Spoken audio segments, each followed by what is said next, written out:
തോമാശ്ലീഹ കരമാർഗമാണ് വന്നതെന്ന് പറഞ്ഞു. അതിനെന്താ തെളിവ് എന്ന് പറഞ്ഞാൽ എല്ലാം നമ്മൾ ചരിത്രപരമായി വിശ്വസിക്കുന്നതാണല്ലോ.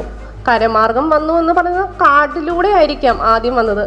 അതിന് പ്രൂഫാണ് വേണ്ടത്. എല്ലാത്തിനും തെളിവ് ചോദിച്ചാ അതാണ് നമ്മൾക്ക് ഇവിടെ വേണ്ടത്. അതാണ് നമ്മൾ ചരിത്രം വിശ്വസിക്കുന്നു. ഞാൻ പറഞ്ഞില്ലേ, കാണാതെ വിശ്വസിക്കുന്നവൻ ഭാഗ്യവാന്മാർ. അത്രേ എനിക്ക് പറയാനുള്ളൂ. ഈ പലഹാരങ്ങൾ ഈ തോമാശ്ലീഹയുടെ ചരിത്രവുമായിട്ട് എങ്ങനെ ബന്ധപ്പെട്ടിരിക്കുന്നു? കല്യാണങ്ങൾക്ക് ഉണ്ടാക്കുന്നത് ഞങ്ങൾ വീടുകളിൽ അച്ചപ്പം, കുടലപ്പം, അവലൂസുണ്ട, അവലൂസ് പൊടി, അതൊക്കെ നമ്മുടെ പാരമ്പര്യ പലഹാരങ്ങളായിട്ടാണ് നമ്മൾ ഉപയോഗിക്കുന്നത്.